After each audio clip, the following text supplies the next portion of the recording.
What's going on, guys? We've got a different kind of video today.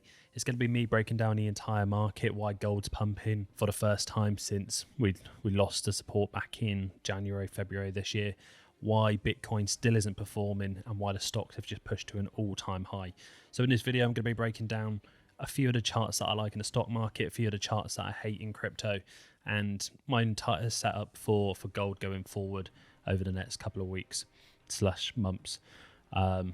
If you haven't been following me on Twitter already, go and check that out because I upload trade setups every single day. It's at 𝗬𝗧𝗪𝗧𝗪𝗧, and I'll see you over there as well. So to start with the video, we'll start looking at the SPX and finding out the main reason why it's going back to all-time highs. And unless you've been living under a rock, you'll know that the CPI and the PPI both came in softer than expected. So what does that mean? It means the Fed no longer has to emergency rate hike in September, which opens up a small window for the stock market to continue rallying. So if you didn't know the reason why we've stalled out, if you didn't know that the reason why we've been somewhat plummeting in Bitcoin for the last couple of months, it's because there's been a high probability that rate hikes are coming. So this week we've learned the opposite. We've learned we no longer need to have that emergency rate hike. So again, like I just mentioned, it opens up a small window. So we've got the SPX at 7,798, and it's just broken into an all-time high past the previous resistance at 7,772. So I'm just going to mark it on here. So if you've been following me since the start of the year, I was pretty confident that the stock market was going to be pumping back up to around $75,000 to $8,000. We absolutely smashed a 75 target, and now it looks like we're approaching the 8,000 resistance. So let's look at potential places you can add to your positions if you haven't already. So we've got the moving average, the 100 moving average coming in at $7,315. We've got a previous moving average at 7,100. So potentially we are going to see a pullback. The first real area is the all-time high, what we set back in June, and we've been trapped under since. And again, going back to what I mentioned at the start of the video, this is the reason we've seen this range between 76 and 7,200. And the reason for that is because, like I mentioned, the probability of a rate hike coming in September was quite high. The moment the PPI came in, we finally saw that break higher. So the uptrend is definitely back on for the short term, unless potentially we see the CPI next month comes in hotter than expected and it throws everything back up. But I'll leave that to a different video because, again, we can break down what's happening geopolitically with oil and how that can creep back into inflation as well. But right now we've got a small window, so let's concentrate what we have at the moment. So we've just broken into an all-time high. We're looking at $8,000 as the next target, and it's looking good from here.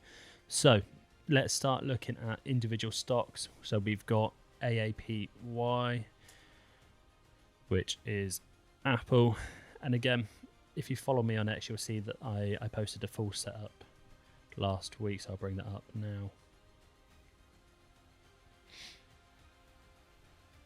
So I said on August the 7th, I've just taken a 6-figure position in Apple at $310. I think Apple trades back to $330 to $350 range before the end of August and September. The main reason is the gap above. So if you didn't know, Apple's filled every single gap over the last 3.5 years within a 30-day window. We're currently about 10 days into this, so we've got 20 days, a couple of weeks. We then have the 300 key support. So I entered the position knowing that if we were to lose the strength, the chances are we're going to see a retest of $300. That's exactly what we've seen. So if I started to fade around $315, just under the gap, and then we've started to see the left bottom come in, the right bottom come in, and we're starting to form a W or a double bottom, whatever you like to call it, on the 1 hour time frame, and then the 4 hour time frame starting to come into fruition as well. But does it mean we're going to rally straight back up? No. because if you look on the 4-hour time frame, we've got the 100 and 200 moving average slightly above the price. So if we are to break $310, potentially we can retest the neckline at that point, and I believe we will see it. I'll be either exiting my position for a very slight gain, which I don't really want, but is an option to get out and just avoid losing.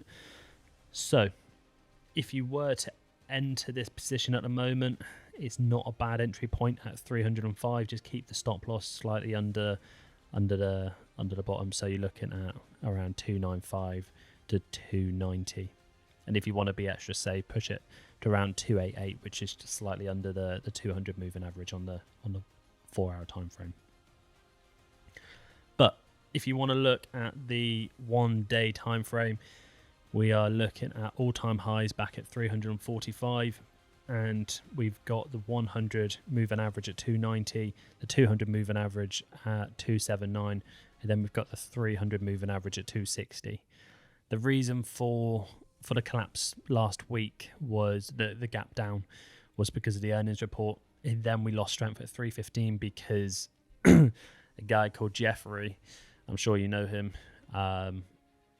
said quite proudly that he's moving his target from 270 down to around 260.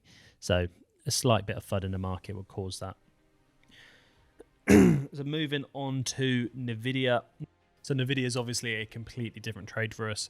We went long at $194 and we're currently sitting around $225 now.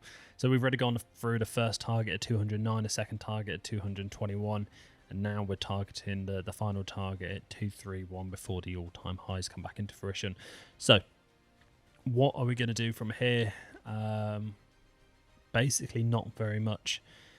So Nvidia is breaking above the 100, 200 moving average, and if you flick to the smaller time frames and you want to look at the 9 and 21 moving average, we are slightly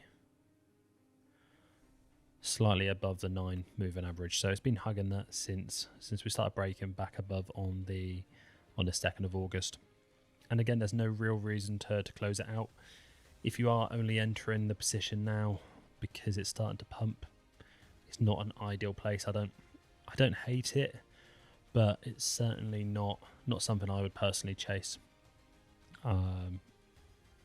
If we continue to see strength, I'd like to see 236 get broken, then a retest to then target around $250. So moving on to a chart that a lot of you guys will like is, well, not necessarily like, but it's Bitcoin. I personally hate it. I think the chart looks absolutely horrendous. I opened up a short at $78,500, and then opened up another short around 66, another short around 64, and the last one I'm slightly losing money on. It was $62,500. I set the target, the first target is $78,500 down to target 1, what was $60,000. My target 2, I still believe is going to play out around 55,000, and then the third target, which is here nor there, but potentially we'll see $50,000. You have to remember that every single cycle that we test a 100 moving average, we lose it. We test a 200 moving average, we then tend to lose it. And last cycle, we didn't really start gaining strength until we tested the 300 moving average. And if you open up the chart and look where the 300 week is, it's around target 2, which is currently creeping higher, around $55,000. There is no sense to opening up a long position here if you're using leverage. If you're here for the long term, absolutely, I think it's going to be an amazing opportunity from now until the next couple of months to really start DCAing. I still believe we're going to see 6 figures at some point next year, and then potentially 7 figures over the next 5 to 10 years. So does it really matter if you buy it at 60,000, 50,000, or on potential on a capitulation down to 45,000? No.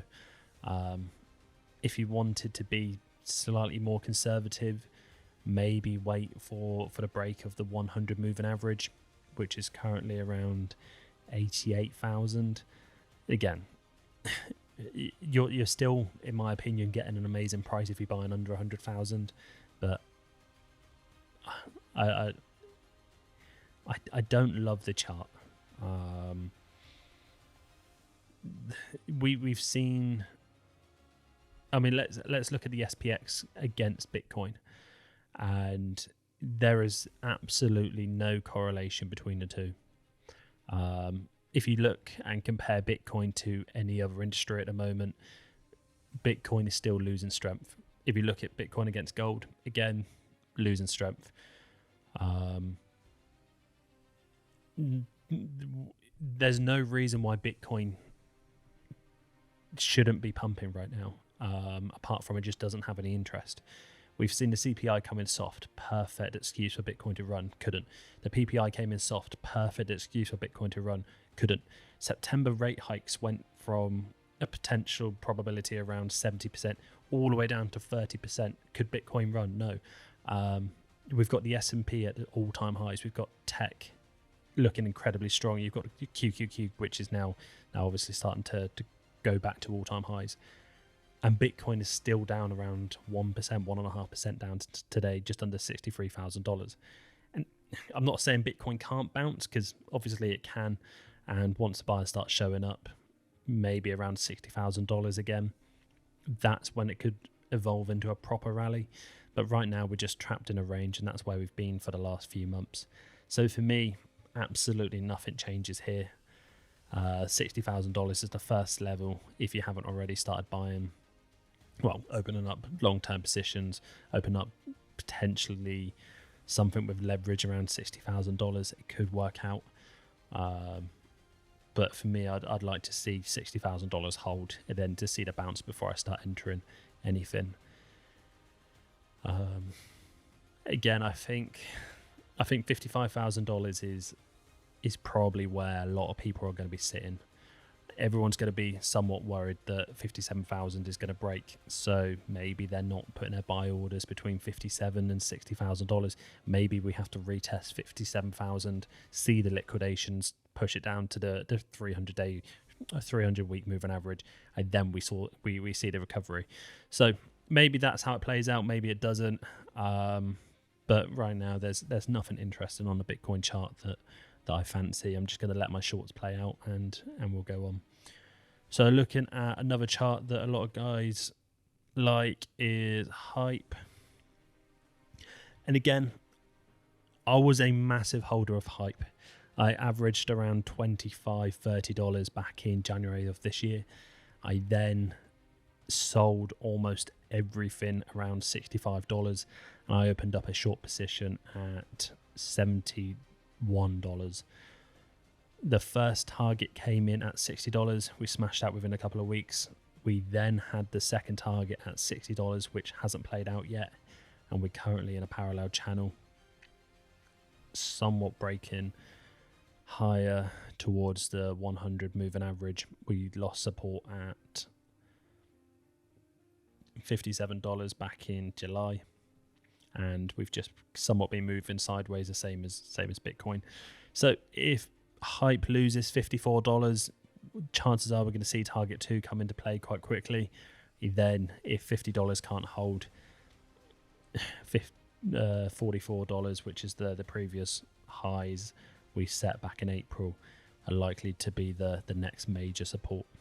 So moving on to a chart that I absolutely love at the moment, and it's been somewhat painful for the last year for anyone who opened up a large position. So if you flick to my X, you'll see the chart I uploaded last night. So Chainlink is shaping up to be one of the strongest looking charts in crypto right now. And I'm not just saying that because I love what they're building. I'm not just saying that because I've got a heavy bag of Link. I'm saying it because it's looking like they've clearly formed a bottom here.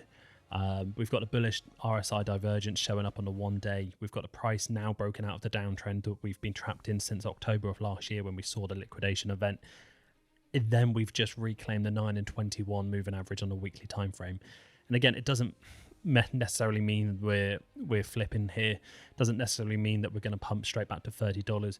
But what it is showing is we've got short-term strength. And if you look at Link versus Bitcoin, it is going parabolic. Let me bring it up for you. So again, we are breaking out massively here.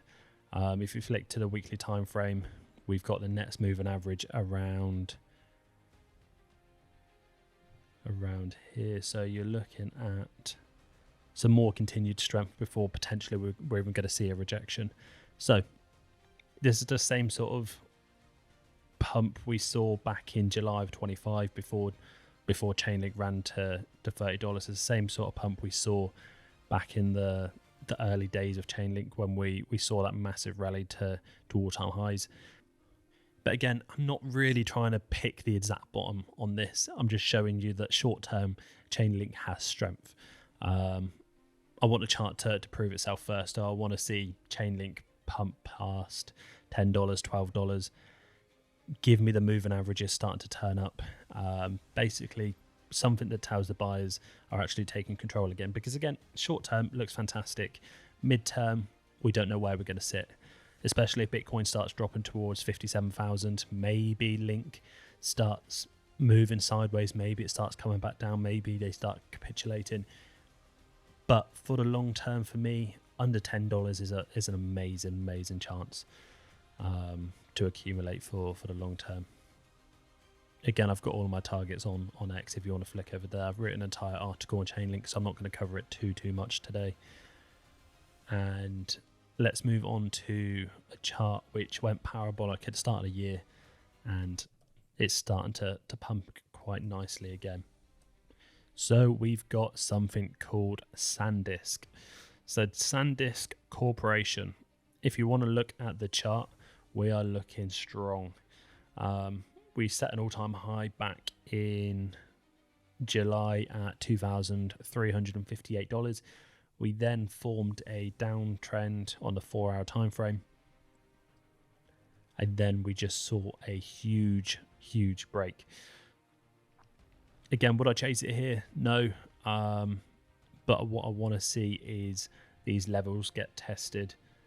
So you're looking at 1400 to 1500. A pullback to this area sits quite well. Stop loss slightly under the low. At you can either be conservative and put it under 1,000 or be slightly more risky, but still a valid setup around 1,200. Targeting the $2,000 area first. On the pre-market, it's looking like it's going to be pumping back to 1,600 today, up to the 100 moving average on a daily.